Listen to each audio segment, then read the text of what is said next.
저는 문화산업이 우리가 상당히 기회가 많다, 영향이 된다고 생각하는데 혹시 이런 문화산업 그 진흥에 대해 생각해 보신 게 있으면 말씀 좀 듣고 싶습니다. 당연히 문화산업 같은 경우에는 저희가 앞으로 관광산업과 더불어서 키워나가야 되는 3차 산업의 핵심 과제고요. 저는 바우처 사업 같은 것을 통해 가지고 문화의 소비를 늘리는 것이 필요하다 이런 생각을 하고 있습니다. 특히 가장 소외받은 부분, 뭐 전통음악이라든지 아니면 고전음악이라든지 이런 부분의 예술가들 같은 경우에는 지금 팝컬처와 다르게 이 수요를 찾지 못해가지고 예술 영위해 나가는 것 자체에 어려움을 겪고 있습니다. 그래서 일정량의 바우처 제도가 필요하다 이런 생각하고 있습니다. 네. 예, 자, 이재명 후보님. 네. 그 전 국민 AI 한다고 하셨잖아요. 네. 모두의 AI. 네. 이게 정확히 어떤 방식으로 하겠다는 건가요? 왜냐하면은 지금 뭐 챗GPT 같이 상용화된 서비스 기준으로 하면은 전 국민에게 이런 계정을 보급하려면 뭐 12조 원 가까운 예산이 수반될 것이고 그것이 아니라 만약에 자체 AI를 구축하겠다. 뭐 이런 이야기라면은 이건 뭐 전 세계적으로 전무후무한 일이 되겠지만은 결국에는 또 대한민국 IT 산업이 AI가 갈라파고스화 되는 거 아니냐 이런 이야기를 할 수 있습니다. 어떤 방식입니까? 너무 비관적으로 보시는 것 같아요. 제가 드리는 말씀은 지금 현재도 지금 우리가 챗 GPT를 저 같은 경우는 $22 정도를 주고 이제 유료로 쓰고 있죠. 국내 데이터를 기반으로 한 우리 독자적인 이 LLM을 만들어내면 큰 비용이 개발 단계는 들겠죠. 그런데 또 해야 될 일입니다. 소위 소버린 AI라고 보통 부르잖아요. 거기에 개발을 집중해서 우리 국민들은 최소한 전자계산기를 쓰듯이 이런 챗 GPT를 무료로 쓸 수 있게 하겠다. 근데 생각하는 것만큼 뭐 12조 원이 들거나 그러지는 않을 겁니다. 그러면 개발했을 때 그 개발 주체를 지정해서 뭐 입찰을 할 겁니까? 아니면 잘 만들어진 걸 뭐 고르겠다는 겁니까? 그러니까 말씀드린 대로 우리가 이제 연구개발 예산을 만들잖아요. 그러면 정부가 지원을 하지 않습니까? 어차피 R&D 예산을. 그럼 민간 기업들하고 연합을 해서 공동 개발을 하면 되죠. 운영 주체는 민간으로 하고. 그럼 예를 들어 한 3가지의 AI 시스템이 나왔다고 봅시다. 그럼 하나를 선정하실 겁니까? 아니 그거를 같이 합동으로 연구 개발하면 된다는 거죠. 하나의 단일체 우리 국가만의 그런 AI 그렇죠. 네.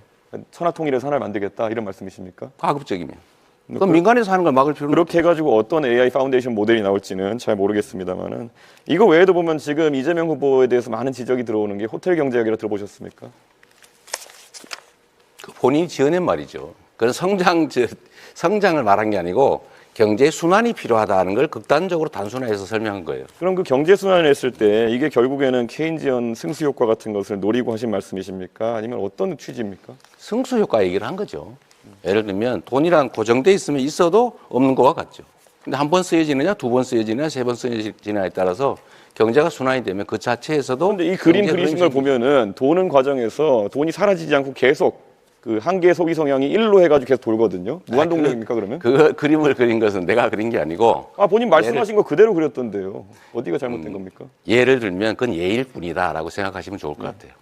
아니 근데 그때 잘못됐다 생각하셨다면 왜 며칠 전에 또 하셨어요? 저는 왜 잘못됐습니까? 그럼 그렇게 1로 계속 돕니까 소비 성향이? 아니, 일로 돌지는 않죠. 그건 극단적인 예를 한번 들어본 거라니까요.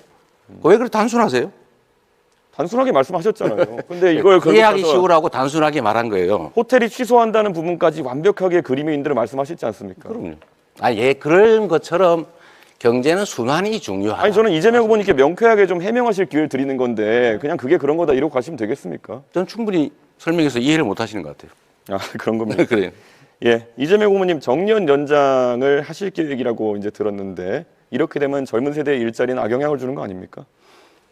글쎄, 그 점에 대해서 동의하기 어렵습니다. 젊은 세대도 많이 동의하고 있고요. 젊은 세대의 일자리와 정년이 늘어나는 일자리가 반드시 일치하지는 않습니다. 그러니까 매번 이런 식으로 답변하실 것 같으면은 정년 연장도 하고 젊은 세대도 일자리가 늘어난다 이렇게 답하실 거면은 도대체 무슨 토론을 하자는 건지 잘 모르겠습니다. 정년 연장하는데 어떻게 청년 일자리가 늘어납니까?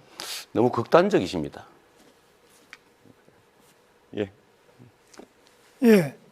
최근에 양당에서 4.5일제, 주 4.5일제 하겠다는 이야기를 하고 민주당 같은 경우에 4일제까지 가겠다 이런 말씀을 하고 계시는데요. 저는 궁금한 것이 임금의 감소가 없는 주 4.5일제를 어떻게 하겠다는 것인지 말 그대로 기업에게 온팡지게 다 넘기겠다는 건 아닌지 이재명 후보 입장이 궁금합니다. 10초 드리겠습니다.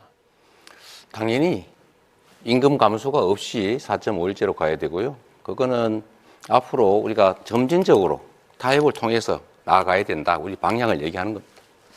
예, 지금 확인하신 것처럼 이재명 후보는 어떻게가 빠져 있고 그냥 이렇게 하겠다 저렇게 하겠다 이런 말씀만 하고 있습니다. 원래 사람들이 어려울 때 옆에 사이비 종교가 다가오는 것처럼 가장 위험한 형태의 사람이다 말씀드리겠습니다. 예, 이재명 후보께서 최근에 중국과 대만에 관여하지 말고 모두 CC하면 된다 이래가지고 비난을 받은 바가 있습니다. 그런데 뭐 가질 수 있는 입장인데 이건 너무 친중국적인 입장 아니겠습니까? 어떻게 생각하십니까? 너무 단편적인 생각이시라고 생각되고요. 제가 드리는 말씀은 국익 중심으로 판단해야 되고 대만과 중국 간의 그 분쟁에 우리가 너무 깊이 관여할 필요가 없다. 현상을 존중하고 우리는 거리를 유지해야 된다. 대만과 중국이 다투면 뭐 대만에도 좋은 관계를, 중국에도 좋은 관계를, 다른 나라도 좋은 관계를 유지할 필요가 있다. 제가 그런 취지의 말씀을 드린 것이고요.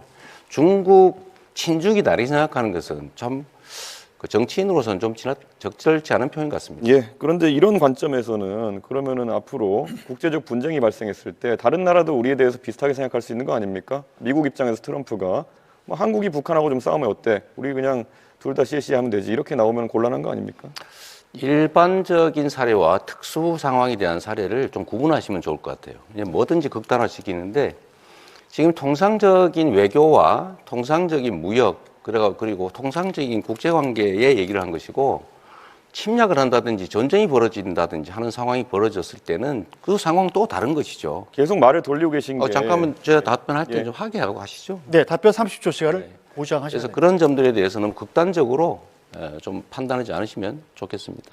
대만과의 관계에서 서로 잘 지낸다 이런 것은 최근에 대만 해협에 대한 위협이 가중되는 상황에서 유사시 발생했을 때 어떻게 대응하겠느냐라는 취지의 그런 질문일 텐데 결국에는 유사시엔 다를 수 있다는 취지로 또 답변하신 거 아닙니까? 그럼 이걸 또 대만이 듣고 중국이 듣고 또 다른 생각할 텐데 이런 식으로 외교에 대해 가지고 하루 자고 일어나면 맨날 답변이 바뀌는 듯한 모습을 보이시면은 신뢰가 떨어지게 되어가지고 결국 외교 관계에서 불리한 입장에 놓이게 됩니다. 결국 양안 관계가 발생했을 때 유사시 상황이 발생했을 때 개입하겠다는 겁니까? 안 하겠다는 겁니까? 침략을 당했을 때 대만이 모든 상황들을 가정을 해가지고 극단화시켜서 판단하면 문제가 생깁니다. 상황이 전개가 됐을 때 그 상황에 맞춰서 유연하게 판단해야 되고 그 판단의 기준은 역시 대한민국의 국익이라야 되고요. 그럴 때 일단 어떤 걸 가정했다고 해서 그대로 밀고 나가면 절대로 안 되죠. 이 외교 관계는 특히 격변하기 때문에 상황에 따른 판단들을 달리 해야 됩니다. 지금 어떤 상태를 가정하고 결정해놓고 상황이 바뀌어도 그대로 가겠다 하는 것은 정말 위험한 생각입니다. 예. 이재명 후보의 공약 중에 보면요. 해남의 솔라시도 그 부지에다가 결국에는 데이터 센터를 왕창 만들겠다. 그리고 그를 위해 가지고 풍력 발전, 서남 해안의 풍력 발전을 많이 활용하겠다 이런 말씀하시는데요. 네. 우선 기본적으로 풍력 발전이 데이터 센터의 안정적인 운영을 위한 알맞은 에너지원이라 보지 않습니다. 그렇기 때문에 결국에는 전라도에선 위에 영광의 원전이라든지 아니면 여수에 있는 화력발전소 등을 이용해가지고 전력을 공급해야 될 것으로 보이는데요. 왜 굳이 그런 불안정한 풍력발전 전원이 있는 곳에다가 이런 데이터 센터를 공약하게 되었는지 의문이고요. 그리고 지금 풍력발전 같은 경우에는 개발 및 운영의 66%, 제조의 83.4%, 금융의 100%가 외국에 넘어가 있고 대부분 그게 중국 쪽입니다. 터빈 분야에서도 보면은 우리나라 업체 점유율은 28%에 불과합니다. 그런데 이런 식으로 전력 생산 단가도 높고 실제로 중국이 많이 장악하고 있는 풍력 발전 시장에 대해 가지고 계속 이렇게 우호적인 발언하는 이유가 무엇인지 궁금하고요. 풍력 발전 같은 경우에는 태풍이 불어서 25m/s 이상의 바람이 불게 되면은 가동을 중지해야 됩니다. 그런 데이터 센터의 기본적인 조건이 뭐냐면은 안정적인 전력 공급입니다. 그럼 아까 말했던 것처럼 영광에서 여수에서 전력 끌고 와야 되고 데이터 케이블 같은 것도 부산에서 끌고 와가지고 이걸 해야 되는데 도대체 중국을 위한 것이 아니라면은 이게 누구를 위한 것입니까? 자꾸 저를 친중으로 한번 몰아보려고 애쓰시는 것 같은데 매우 부적절하다는 생각이 들고요. 원래 이 데이터 센터들은 기본적으로 재생에너지를 쓰는 게 지금 표준이죠. 재생에너지는 기본적으로 간헐성이라고 하는 불규칙성이 본질입니다. 그래서 이 SS라고 하는 시스템을 넣는 거죠. 에너지 스토리지 시스템을 만들어서 많을 때는 저장하고 적을 때는 공급하고 또 기저전력도 공급할 수 있기 때문에 불가능하다 생각하는 것 자체가 좀 잘못된 생각인 것 같습니다. 그러니까 그 ESS라는 것도 하루 이틀 버티고 2, 3일 버티는 것이라서 제가 구체적으로 태풍 같은 상황이 발생해가지고 4, 5일 동안 만약 풍력 발전기가 가동하지 않게 되면은 계통 자체가 흔들리게 된다라는 말씀을 드리는 건데 그렇게 자꾸 피상적으로 말씀하시면은 토론이 되지 않습니다. 자, 우선 양국관리법에 대해서 한번 여쭤보고 싶은데요. 이재명 후보님. 네. 양국관리법을 개정하자는 이야기가 있었고 거기에 대해 거부권이 행사되었습니다. 집권하시면 다시 추진하실 것인지 궁금하고요. 식량안보 차원이라 보기에는 양국관리법이 지금 돈이 많이 드는 이유가 과잉 생산되는 지금 쌀을 처리하는데 돈이 많이 드는 거거든요. 그러면은 도대체 과잉 생산되는 쌀을 왜 더 생산하도록 유도해야 되는 것인지 말씀 부탁드립니다. 우리 이준석 후보께서 이제 한쪽만 보고 계신 거예요. 양쪽을 다 보면 좋겠습니다. 쌀값을 일정 가격 유지하는 게 장기적으로 전략 산업인 주식, 우리나라의 곡물 자급도를 올리는 길이겠죠. 그런데 가끔씩 과잉 생산되는 경우가 있어요. 그럴 경우는 정부가 사서 양곡 가격을 관리해 주자. 대신에 여기 추가로 경작 면적을 조정하기 위해서 대체작물 지원 제도를 도입하자. 이 두 가지를 동시에 도입하면 정부가 쌀 사지 않기 위해서 대체작물 지원을 예측해서 충분히 알겠습니다. 하면 관리가 가능하죠. 결국 3조 원씩 더 쓰겠다는 말을 그냥 저렇게 돌려가지고 핑계를 대고 계시다 이렇게 보면 될 것 같습니다. 안 쓰려고 대체작물 제도를 도입한다니까요. 이재명 후보님께서 스테이블 코인 이런 얘기도 하셨어요. 그런데 스테이블 코인 얘기하시면서 사실 어떤 방식인지 뭐 담보형이라고 하셨는데 담보형 코인들 중에서도 제가 알기로는 미국 달러화를 기반으로 한 담보형 코인 외에 실제로 스테이블 코인이 사용되는 경우가 거의 없습니다. 실제 USDT, USDC 두 가지가 90%가량의 유통량을 담당하고 있는데요. 혹시 USDT와 USDC 어떤 부분이 차이가 있는지 알고 계십니까? 첫째로 곡물 쌀값 관리에 3조 원이 USDT, 든다. USDC 질문입니다. 잠깐만 계세요. 저 대답은 무조건 우리가 토론입니다. 자율적으로 하는 것이죠. 그거는 무조건 토론입니다. 예. 그렇더라도 답을 들어보고 하세요. 얘기하고 다음에 할 거니까. 시간 낭비하시려고 하는 자, 거죠. 3조 원을 쓴다는 얘기는 사실이 아니다. 그렇게 단정해서 그렇게 남의 정책을 호도하지 않으면 좋겠다는 것이고요. 두 번째로 원화 기반의 코인을 만든다라고 하는 것은 담보를 그 액수만큼 넣어놓고 거기에 맞게 코인을 발행하게 허용을 하겠다 알겠습니다. 이겁니다. 잘 그러면은 들었습니다. 안정성 있죠. 예. 그래서 결국에는 지급 준비를 얼마로 하겠다는지 이런 것들을 여쭤볼 수 1대1로 있겠는데요. 한다고요. 1대1이면은 그게 동작 가능한지 궁금하고요. 자, USDT, USDC 차이는 USDC 같은 경우에는 주체가 계좌 동결 등을 할 수 있기 때문에 훨씬 관리가 엄격합니다. 그런데 이번에 민주당이 추진하는 스테이블 코인 같은 경우에는 이런 자금의 불법적 유통이나 이런 것을 막기 위해서 어떤 장치를 할 것인지 이런 것도 궁금하고요.